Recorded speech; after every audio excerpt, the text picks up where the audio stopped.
भगवान बनना है, भगवान के बाजू में बैठना, भगवान बनने की वो कला आत्मसात करना, भगवान बनने की वो हैसियत अपने अंदर लाना है और अपना मंगलाचरण की तीर्थंकर बनना है। तो मन को थमाना ही तप है, तीर्थंकर बनना है तो मन को रमाना ही तप है, तीर्थंकर बनना है तो मन को भुलाना ही तप है, तीर्थंकर बनना है तो मन को मोड़ना ही तप है, तीर्थंकर बनना है तो मन को मथना ही तप है, तीर्थंकर बनना है तो मन को सहनशील बनाना ही तप है, तीर्थंकर बनना है तो मन को खोलना ही तप है, और तीर्थंकर बनना है तो मन से जपना ही, मन को जपने में लगाना ही तप है। इस तप पे अपनी बात चल रही है और तप पर बात चलते चलता आप लोगों से बात करी थी कि तकलीफ, कष्ट, असुविधा, अपमान, इनके बीच भी हमारे मन में क्या सोच होती है। ये हमारे लिए अभिशाप रूप है या आशीर्वाद रूप, ये हमारे लिए क्या करते हैं, हमारे जीवन में इनकी क्या मान्यता है, कमज़ोर बना रहे हैं या शक्तिशाली बना रहे हैं, या हमारे लाभदायक हैं, नुकसानदायक है, हित करें अहित करें, इस पर मैंने चर्चा करी थी। पर ध्यान रखना, उन सब असुविधाओं और उन कष्टों को प्रसन्नतापूर्वक आपने सहन कर लिया तो आप जितने मजबूत थे उससे और मजबूत बन जाएंगे, जितने स्वच्छ थे उससे और अधिक स्वच्छ हो जाएंगे, जितने निर्मल थे उससे कई गुना निर्मल हो जाएंगे। बस सहन करते आप अगर चलते चले जाएंगे। और कल एक और बात बोली थी हमने कि जैसे शरीर और मन को सहनशील बनाने के लिए सबसे ज़्यादा आपके जो दुश्मन हैं वही आपके लिए इस कार्य में मित्र साबित होंगे, इसलिए दुश्मनों को आप अपना मित्र मानो। और बोली थी मैंने बात कि चुनौतीपूर्ण कार्य को करने वाला ही मोक्ष की चूलिका का वर्ण करने वाला होता है। बोला था जो मारता है, नहीं क्या होता है, जो मारता है वही टूटता है, परंतु जो मार सहता है वो टिका रहता है। परंतु ये बात हमारे दिमाग में आसानी से नहीं बैठी, इसको भी मैंने आपके लिए बहुत अच्छे से बताया था। और बोली थी कि अधिक सुविधाओं से मनुष्य बचना चाहता है, कि भैया क्या बचना नहीं चाहता, क्योंकि वो ये बात मानता है कि अत्यधिक सुविधाएं मेरे शरीर को कमज़ोर और मन को निस्वत्त बना सकती है, इसके अंदर ये धारणा नहीं। लेकिन जितनी सुविधा रहेगी उतने आप कमज़ोर बनते चले जाओगे। और एक और बात बोली थी कि याद रखिएगा, सुविधाओं से पीछे जो पड़ता नहीं है, सुविधाओं के पीछे जो पड़ता नहीं है और असुविधाओं से जो भागता नहीं है, वही मनुष्य अपने जीवन को निखारता है। यहाँ बात अपनी यहाँ तक हुई थी और मैंने आपसे यही कहा था कि आप वो देखना उस गरीब बालक को भी, वो गरीब बच्चे को भी अंत में यहाँ बात प्रारंभ करी थी कि वो ठंड में भी ठंड सहन कर लेता है, वो प्रतिकूल परिस्थिति में भी अपने आप को ढाल लेता है। लेकिन आप लोगों के बच्चे देखना, आप लोगों के बच्चे क्या हैं, थोड़ी सी तकलीफ़ भी सहन नहीं करते, थोड़ी सी गर्मी भी सहन नहीं करते, उनमें थोड़ी सी प्रतिकूलता आती है और उनके चेहरे पर वो मुस्कुराहट जो है वो समाप्त हो जाती है। आपने अपने बच्चों को इस प्रकार से कर रखा है कि वो कुछ सहन करने के योग्य ही नहीं बचते हैं। इस प्रकार की बात कल अपन ने करी थी, आगे उसी बात को और बहुत अच्छे से रख रहा हूँ। पवन आती है, पवन मतलब समझ रहे हो, हवा, हवा आती है और वो जो घास का तिनका जहाँ होता है वहाँ से कहीं और चला जाता है, जाता है ना, देखना वो छोटा सा तिनका होता है, पवन आती है और तिनका कहीं से कहीं पहुंच जाता है। भले वो हवा धीरे हो, पर वो धीरे भी हवा जो है उस छोटे से तिनके को उड़ा ले जाती है।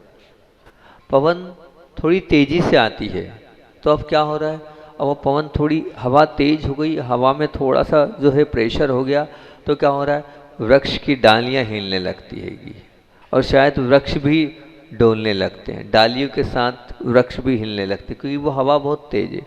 परंतु जमीन के साथ उसकी जड़ें जो हैं वो पकड़ यथावत बनी रहती, जड़ से वो उखड़ के नहीं फिकता है, वो ज़्यादा से ज़्यादा क्या होगा, टहनी हिलेगी, उससे ज़्यादा क्या होगा, वो टहनी के बाद उसकी वो बड़ी डगाल हिलेगी, इससे ज़्यादा क्या होगा कि मूल वृक्ष थोड़ा बोरा हिल सकता है, लेकिन क्या जड़ से उखड़ जाएगा, शायद वो जड़ से नहीं उखड़ता।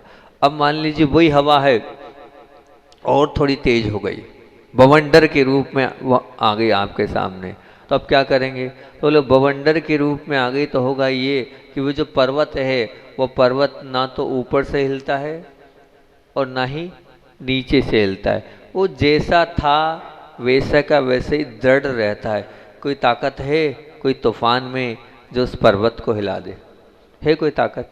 शायद मेरे हिसाब से तो कितना भी बड़ा कुछ हो, पेड़ तो हिल सकते हैं, गिर भी सकते हैं, मकान हिल सकता है, गिर सकता है, शायद वो पहाड़ जो है वो जहाँ था वहीं रहेगा, उसको हिलाने की ताकत किसी में नहीं।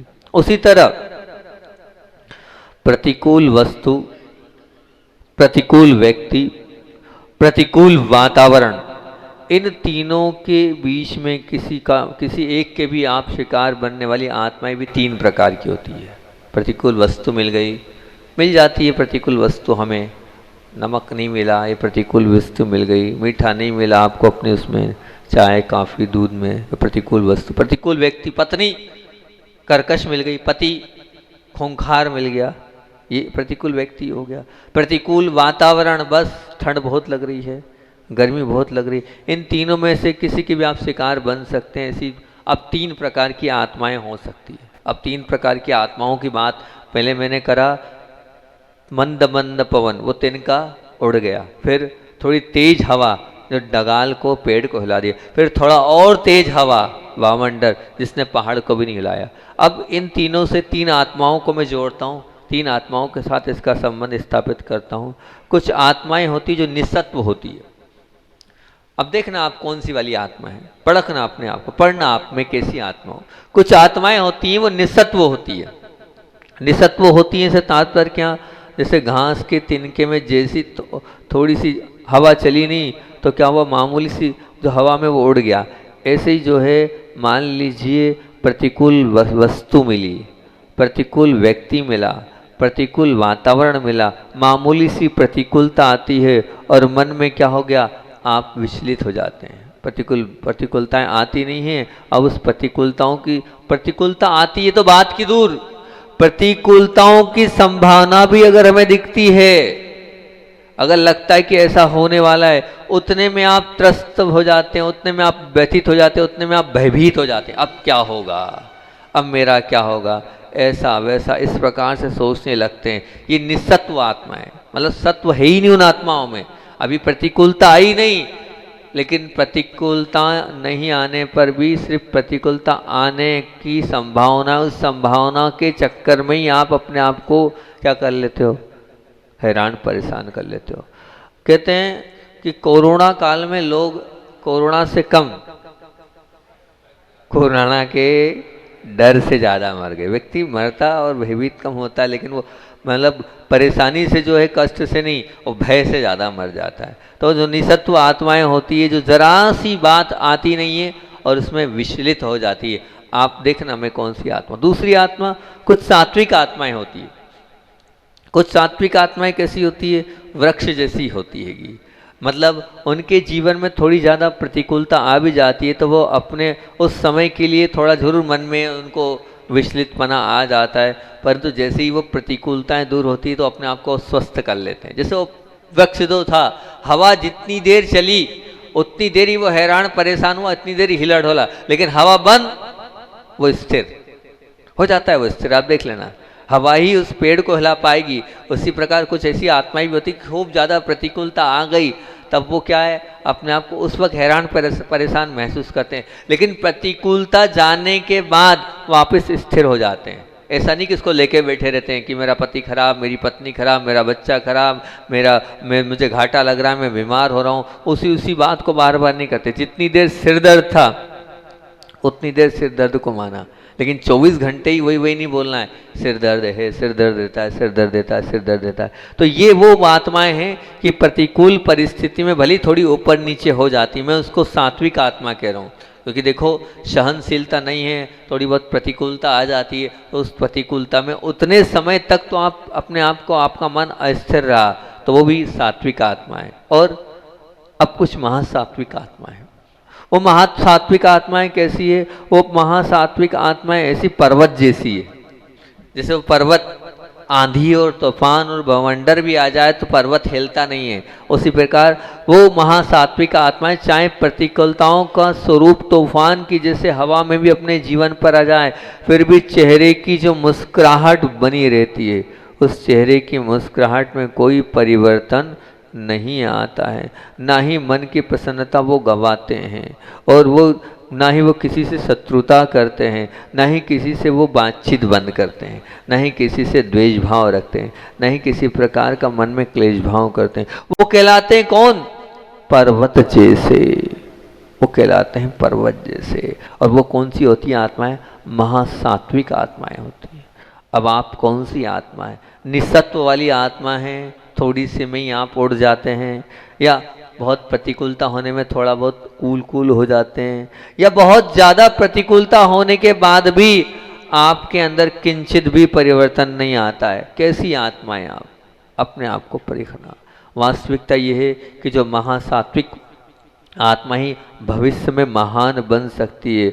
महान बनना हो, बड़ा बनना हो, तो आपको महासात्विक आत्मा बनना पड़ेगा। उन आंधी और तूफानों की, प्रतिकूलताओं की, प्रतिकूल वस्तु की आंधी में, प्रतिकूल व्यक्ति के तूफान में और प्रतिकूल भीषण वातावरण में भी आप अपने आप को संभाल के रखोगे तो आप बिल्कुल निश्चित मान के चलना महान बन सकते हो। एक कवि ने लिखा है, भले ही डूब जाएंगे पर, भले ही डूब जाएंगे पर गहराई सागर की नाप लेंगे हम।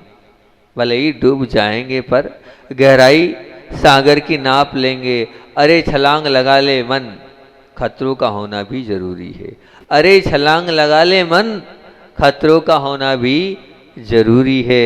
ये निश्चित मान के चलना, जब खतरों से भरा जीवन जियोगे तभी आप अपने जीवन को खतरे से ऊपर उठाकर ऊंचाइयों तक ले जा पाओगे। इस संदर्भ में एक और बहुत अच्छी बात बोलता हूँ कि शांति प्रतिकूलता का अभाव नहीं, शांति प्रतिकूलता का अभाव नहीं, बल्कि मन की एक स्थिति है। शांति प्रतिकूलता का अभाव नहीं है, बल्कि मन की एक स्थिति है। तो आप मन की उस स्थिति को लेके आओ, मन की उस स्थिति को लेके आओ। एक पक्षी के विषय में आपके बीच में बहुत अच्छा उदाहरण दे रहा हूँ। वो एक बहुत अच्छी बात मनुष्यों को सिखा रहा है, वो बता रहा है, क्योंकि मैं अधिकतर उन उदाहरणों को लेता हूँ और उन उदाहरणों को पसंद करता हूँ जिससे आप मोटिवेट हो। गौरव अगर आप पाएंगे तो बताओ किसको मिलता है राजा? कौन है पशु जगत का राजा? शेर। क्या बात है, बहुत समझदार हो आप लोग। बोले पशु जगत का यदि कोई राजा है तो वो कहलाता है शेर को वो गौरव मिला है, शेर ही उस पद को प्राप्त करता है। और बोले जल जगत का राजा कौन है? तो बोले जल जगत का राजा मिला है तो उस सागर को मिला है। सागर सबसे बड़ा होता है, सागर विशाल होता है, सागर महान होता है। नदी को भी, तालाब को भी वहाँ जाकर समाहित होना पड़ता है। बोले पर्वत के जगत में अगर राजा का गौरव मिला है तो बोले सबसे बड़ा पर्वत कौन सा है? मेरू पर्वत। 1 लाख योजन सबसे बड़ा पर्वत है। तो मेरू पर्वत को जो बीचों बीच में, जम्बू द्वीप के बीचों बीच में है, उस मेरू पर्वत को राजा का पर्वत मिला। बोले मनुष्य जगत में राजा का गौरव किसको मिला है? बहुत बढ़िया, सब स्वादशील है। बोले चक्रवर्ती को मिला है, कि राजा का गौरव अगर मिला है तो चक्रवर्ती को मिला है। अब बोले पक्षी के जगत में, पक्षी के जगत में राजा का गौरव किसको मिला है? तो कहते हैं गरुड़ को मिला है। जो गरुड़ होता है ना, वो पक्षी जगत का राजा कहलाता है। कारण क्यों ऐसा कह रहे हैं? क्योंकि वो जो गरुड़ है वो ये बोल रहा है कि मुझे राजा बोला जा रहा है, मेरी नज़र पेनी है या मेरी रफ्तार बहुत तेज है, इसलिए नहीं कि मेरी नज़र बहुत पेनी है, मैं बहुत दूर से देख लेता हूँ, ऐसा भी नहीं। या मेरी तेज फास्ट चाल है, जितना तेज मैं चल लेता हूँ उतना तेज कोई नहीं चल पाता, बोले ये बात भी नहीं है। बोले या मेरी चोंच बहुत तीक्ष्ण है, इतनी तीक्ष्ण चोंच है कि एक डंक मारेगा तो जैसे तलवार होती ना, उस तलवार की तरह सीधे अंदर घुस जाएगा और खून की धार निकलना चालू होगी, इतनी तीक्ष्ण उसकी चोंच होती है। बोले हो सकता है आप ये सोच रहे हो कि मेरी चोंच तीक्ष्ण है इसलिए मुझे राजा कहा जा रहा है, नहीं। और हो सकता है आपको लगता है सबसे बड़े नाखून अगर किसी के हैं तो बोले मेरे होते हैं, तो हो सकता है मेरे नाखून बड़े भी होते हैं और तीखे भी होते हैं, बड़े भी होते हैं, नुकीले भी होते हैं। हो सकता है सुई जैसे और खीले जैसे मेरे नाखून हैं इसलिए महान मानते हो, बोले नहीं इसलिए भी नहीं। आप लोग समझने में राजा क्यों? बोले क्यों? बोले इसलिए मैं राजा हूँ, बहुत ध्यान से सुनना, वो बहुत अच्छी बात वो आपको सिखा रहा है। कौन सिखा रहा है? गरुड़, जो पक्षियों के नभकतल का राजा कहा जाता है, वो कह रहा है कि तूफान, वो भी कौन सा, उस जालिम तूफान के बीच भी, मूसलाधार वर्षा के बीच भी, और चारों ओर मंडरा रहे बादलों के बीच भी मैं आसमान की ऊंचाई को छूने की मेरे अभियान को किसी भी प्रकार की कोई रुकावट नहीं आती है। कितनी प्रतिकूलता हो, कितना ही तूफान हो, किसी भी प्रकार का वामंडर मचा हो, लेकिन उसके बावजूद भी मैं अपने लक्ष्य को, मैं अपने अभिमान को, मुझे जहां जाना है, मुझे ये सब प्रतिकूलताएं कोई नहीं रोक सकती। दुनिया की कोई ताकत नहीं है कि मुझे रोक के बता दे और मैं वहां तक नहीं जा पाऊं। मैं उन सब प्रतिकूलताओं में, उन सब तूफानों के बीच भी अपने गंतव्य स्थान तक पहुंच जाता हूं। इसलिए वो गरुड़ पूछ रहा है, क्या पूछ रहा है, कि इस कष्टों की भरमार के बीच और इन प्रलोभनों के आक्रमणों के बीच, कष्टों की भरमार के बीच, और जीवन पड़ा है, हर जगह आपको प्रलोभन मिलेंगे, और उन प्रलोभन के आक्रमणों के बीच तुम अपनी प्रसन्नता और पवित्रता दोनों को सुरक्षित रख सकते हो या नहीं रख सकते हो। मैं तो प्रतिकूल परिस्थिति में जहां जाना था वहां पहुंच गया और पहुंचकर बताता हूं, लेकिन आप प्रलोभनों के बीच और कष्टों की भरमार के बीच भी अपनी प्रसन्नता और पवित्रता को आप टिका पाते हो नहीं टिका पाते हो, बताओ। याद रखना, प्रसन्नता की नींव सहन शक्ति पर निर्भर है। प्रसन्नता की नींव सहन शक्ति पर निर्भर है, और पवित्रता की नींव समझ शक्ति से जुड़ी हुई है। अगर आप पवित्र जीवन बनाना चाहते हो तो समझ शक्ति होना चाहिए। जब मैं कष्टों को सहकर, वो बोल रहा है गरुड़, जब मैं कष्टों में रहकर और कष्टों को सहकर राजा बना हूं, तो तुम तो इंसान हो। अगर तुम कष्टों को सहोगे और अपने आप को पवित्र रखोगे तो तुम तो भगवान बन जाओगे। तुम तो भगवान बनने की ताकत रखते हो, तुम्हारे अंदर तो वो काबिलियत है कि तुम भगवान बन सकते हो। फिर क्यों पीछे हट रहे हो, क्यों तकलीफ और कष्ट में? ये मत समझना कि मुझे तकलीफ नहीं होती है, मुझे भी उस तूफान के बीच में तकलीफ होती है, मुझे भी उन आंधियों के बीच में निकलने में कष्ट होता है। ऐसा नहीं कि नहीं होता है, लेकिन फिर भी मैं पहुंच जाता हूँ। उसी प्रकार आप भी इन सब तकलीफ़ों में, इन सब पीड़ाओं में जो आपको आपके जीवन में आपकी कर्म के उदय से मिली है, किसी ने दी नहीं है और ना कोई दे सकता है। ये जो मिला है आपको अपने कर्म के उदय से मिला है। उस कर्म के उदय से जो आपको मिलता चला जा रहा है, बस उसको आप बहुत अच्छे से एक्सेप्ट करते चलो,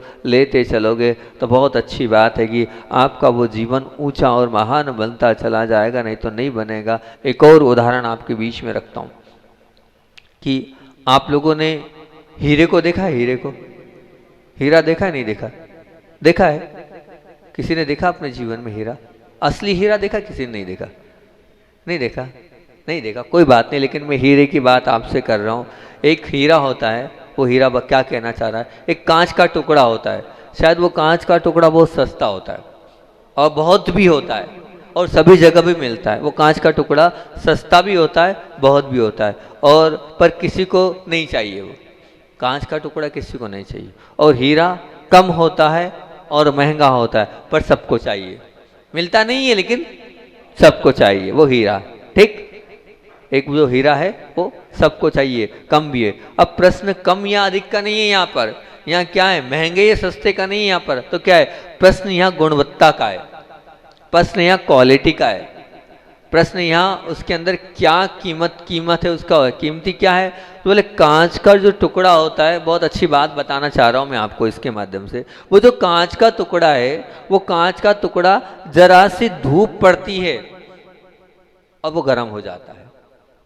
वो कांच का टुकड़ा जरा सी धूप पड़ती है और क्या हो जाता है, गर्म हो जाता है। और वो जो हीरा है, वो जो आचार्य श्री कहते थे, वो जो हीरा है, वो हीरा वो ग्रीष्म ऋतु की तपन में, वो जून के महीने में जब इतनी लपट चल रही कि सुबह 8 बजे भी वो पूरी रोड तप जाती है, उस तपती भी गर्मी में, ग्रीष्म ऋतु में भी अगर आप हीरे को बाहर रखोगे तो हीरे की खासियत है दुनिया की सब चीज गर्म हो जाएगी, दुनिया की सब चीज गर्म हो जाएगी। लेकिन अगर वो असली हीरा होगा तो उस तेज धूप में भी गर्म नहीं होता है, उस कड़कती धूप में भी वो गर्म नहीं होता है। लेकिन बाकी सब चीज़ें गर्म हो रही है। लेकिन वो पानी भी रखोगे तो गर्म हो जाएगा, आप रोटी भी रखोगे तो गर्म हो जाएगी। ऐसी धूप में। लेकिन वो हीरा अगर आपने उस तेज धूप में भी रखा है तो वो गर्म नहीं हो रहा है, मतलब हीरे पर ग्रीष्म ऋतु की उस तपन का कोई भी असर नहीं हो रहा है। तो वो हीरा हमसे यही पूछ रहा है कि भगवान, वो क्या पूछ रहा है कि तुम्हारा स्वरूप किसके जैसा है, कांच के जैसा कि मेरे जैसा। हीरा कह रहा है कि तुम्हारा स्वरूप किसके जैसा है, कांच के जैसा कि मेरे जैसा। मतलब क्या वो ये कहना चाह रहा है कि तुम्हारा स्वरूप कैसा है, तात्पर्य क्या बोल रहा है कि अपेक्षाओं के टूटने पर, काय के टूटने पर, मुझे अपेक्षा थी पिताजी ये दिला दें, मुझे अपेक्षा थी कि पति ये कर दें, मुझे अपेक्षा थी कि बेटा ऐसा कर दे, मुझे अपेक्षा थी कि बहू ऐसा कर दे, मुझे अपेक्षा थी कि और ससुर साहब ऐसा कर दें, भाई ऐसा कर दें, ये कहलाती अपेक्षा कि उससे मुझे अपेक्षा है। अपेक्षा टूटने पर और स्वार्थ के आहत होने पर, स्वार्थ मतलब कोई था, आपको लोभ था और वो लोभ पूरा नहीं हो पाया, तो स्वार्थ के आहत होने पर या अहंकार के आक्रमण होने पर, मतलब आपका कोई अहम भाव था, उस अहम भाव पर किसी ने आक्रमण कर दिया, या और भी बहुत सारी चीज़ें होती हैं, प्रतिकूल वस्तुएं, प्रतिकूल जो आत्माएं आपको मिलती हैगी, तो उन सब स्थिति पर तुम, अब वो प्रतिकूल स्थिति तो बनी है, उस समय, उस गर्मी के समय तुम ठंडे बने रहते हो या गर्म हो जाते हो। जैसे वो गर्म हो जाता है ना, क्या कांच, क्या तुम वैसे गर्म हो जाते हो? बताओ। गर्मी के बीच में ठंडे रहने के कारण जगत में मेरा मूल्य अधिक है, अधिक आंकता है। आज मेरी कीमत क्यों है कि गर्मी के बीच में भी मैं ठंडा हूं, इसलिए पूरी दुनिया मुझे चाहती है और अपने क्या करती है, अपने हाथ में पहनाने के लिए आतुर रहती है। वो अपने हाथ में, अपने और भी शरीर के अंगों में आप वो हीरा पहनते हो। क्यों? क्योंकि मैं गर्मी के बीच में भी, प्रतिकूलताओं के बीच में भी अपने आप को ठंडा रख पाता हूँ। आप बताओ, प्रतिकूलताओं के बीच में भी ठंडे अगर आप भी रहोगे तो आप जगतपति और बल्कि यहाँ तक कि संसार के चलते फिरते भगवान बन जाओगे। अधिक आपको कुछ नहीं करना है। सबके उन सब तकलीफ़ों, उन सब कष्टों के बीच में भी अपने आप को आपको बचा कर रखना है। तो उसका एक ही तरीका है कि कष्ट आ रहे हैं, पीड़ा आ रही है, तकलीफ़ आ रही है, उन सब के बीच में भी अपने मन को संभाल के रखो और अपने आप को ठंडा रखो। लेकिन आप ठंडे रहते हो? बताओ, बताओ तो सही, क्या आप लोग ठंडे रहते हो? जरा सी प्रतिकूलता आती नहीं है और आप ऊपर नीचे हो जाते हो, मन को आप खराब कर लेते हो, मन को आप इतना व्यथित कर लेते हो, ऐसा लगता है मेरा सब कुछ चला गया। बोलो, होता है ना? ऐसा होता है कि नहीं? बोलो तो होता है। तो आप बताओ, आप हीरे जैसे महान बनना चाहते हो लेकिन आप कांच जैसे हो। आप कैसे हो? कांच जैसे हो। नहीं, हीरे जैसे बनना है तो हीरे के गुण हमारे अंदर आना चाहिए, चाहे कितनी गर्म परिस्थिति हो जाए, लेकिन हम अपने आप को गर्म नहीं होने देंगे। हम ऐसे नहीं है कि कोई भी आया और उसने हमारा बटन दबाया और हम जल के जो है सामने वाले के लिए क्या कर रहे हैं, प्रतिकूलता देते चले जा रहे हैं। नहीं, बिल्कुल नहीं। कुछ भी हो जाए निश्चित मान के चलना। एक और बात बोलता हूँ, समय तो अपना हो रहा है। अब कस्य खलु कार्य आरंभे प्रत्यु न भवंती, मैटर तो बड़ा है ये। मतलब ऐसा कौन सा कार्य है जिस कार्य के प्रारंभ में विघ्न ना आता हो? ऐसा कोई भी कार्य नहीं है जिस कार्य को आप प्रारंभ करोगे और पीड़ा, कष्ट, विघ्न नहीं आएंगे ही आएंगे। निश्चित मान के चलना, विघ्न तो आना ही है। विघ्न किस में नहीं आएंगे? सामान्य चीज में नहीं आएंगे। घंटी बजाना है तो शायद कोई तकलीफ नहीं होगी, आप शब्द बोलना है शायद कोई तकलीफ नहीं होगी, बहुत अच्छा। वासना के कीचड़ में कूदना है तो शायद कोई तकलीफ नहीं होगी। परंतु अगर मान लो किसी बच्चे को, विद्यार्थी को, एक शिक्षक को पढ़ाना है तो बहुत तकलीफ होगी। प्रभु का स्तवन करना है तो भक्त को शायद मुश्किल हो सकती है। कि ध्यान रखना, साधना के लिए निर्मल जब के जल में डुबकी लगाना है तो साधक परेशान होता सकता है। मतलब इसका मतलब क्या है कि जो त्याज का मार्ग है शायद वो बिना कष्टों के हो सकता है, परंतु जो श्रेय का मार्ग है उसमें कष्ट होंगे ही होंगे। ये निश्चित बात मान के चलना, या आप मान के चलना। बाहर जगत में जो कार्य चुनौतीपूर्ण माने जाते हैं उन कार्यों के प्रारंभ में कष्ट के साथ आपको मित्रता करनी ही होगी। जैसे वो समुद्र में गोताखोर वही मोती अगर लाता है सागर में तो मोती खोजना बहुत कठिन बात होती हैगी, और वही मान लीजिए और वो बिना कष्ट के वो मोती नहीं ला सकता, बहुत अथक परिश्रम करेगा, जब कहीं जाके कष्टों का सामना करके वो कहीं जाकर एक मोती को लाएगा और ला पाता है सागर के बीच में से। और वहीं मान लीजिए कोई एक मछुआरा है, वो मछली पकड़ना चाह रहा है, तो जितना मोती वाले को कष्ट होता है क्या उतना मछुआरे वाले को कष्ट होता है? नहीं होता है क्या? बताओ, वो तो ऊपर बैठे बैठे मछली को पकड़ लेता, आपने देखा होगा। और वहीं अगर मान लीजिए कोई बच्चा है और वो सीप ढूंढने जाता है, तो वो कितना, वो सीप तो ऊपर ही जाएगा, रेत में उसको ऊपर सीप मिल जाएगी। इसका तात्पर्य क्या है? कार्य जितना अगत्य हो और महत्वपूर्ण होगा उतने ही कष्ट ज्यादा आते चले जाएंगे, ये निश्चित मानना। तो कष्टों से डरें, बताओ, कष्टों से डर के चुनौतीपूर्ण कार्यों को प्रारंभ ही ना करें क्या? बताओ, असफलता के भय से क्या कार्य का विचार ही नहीं करें क्या?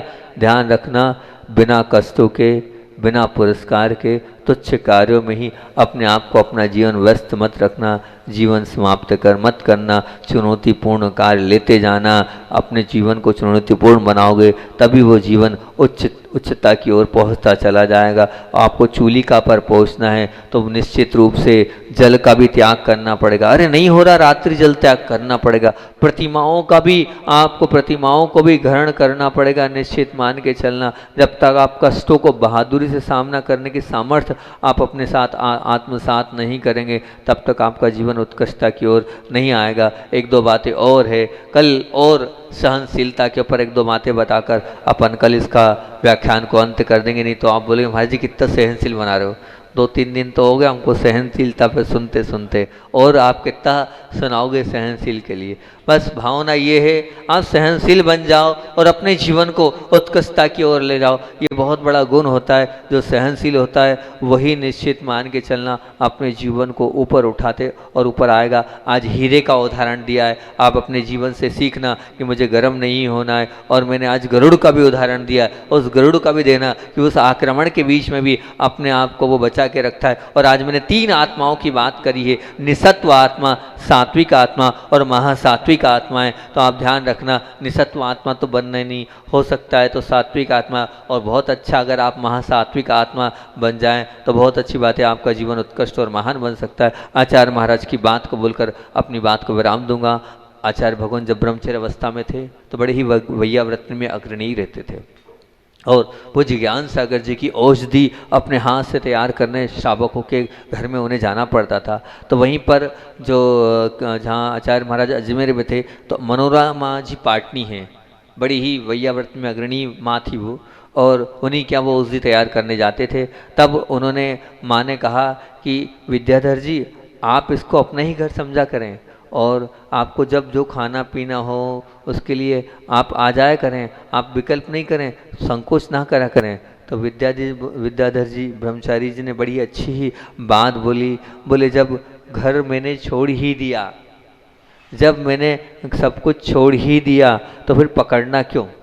जब मैंने सब कुछ छोड़ ही दिया तो मुझे पकड़ना क्यों? क्या मेरा और क्या पराया, सब अपने हैं। इस प्रकार से बड़ी प्रसन्नता के साथ उन्होंने जवाब दिया। मनोरमा जी उनके उस वैराग्य को देखकर बड़ी प्रसन्न हुई। वो एक बार बार बुलाती थी, लेकिन कभी भी बिना कार्य के श्रावक के घर वो नहीं गए, औषधि भर के लिए जाते थे, भले ही लाख श्रावक बुलाते थे, और वो कहते थे कि जब मैंने सब छोड़ दिया है तो किसी को अपना मुझे क्या बनाना। एक घर छोड़ा है तो सब घर छूट चुके हैं, सबको अपना बनाना है। तो सबको अपना अगर बनाना है तो कैसे बनाना है? मेरे सब जब अपने बनेंगे, कैसे बनेंगे सब अपने? आचार्य श्री जी कहते सब अपने जब बनते हैं जब सबके साथ एक जैसा आपका व्यवहार होगा तो वो सब अपने बन जाएंगे। तो मुझे एक घर को अपना नहीं बनाना है, सब घर को अपना बनाना है। इसी भावना से बोली आचार्य वन विद्यासागर जी महामुनि राज की।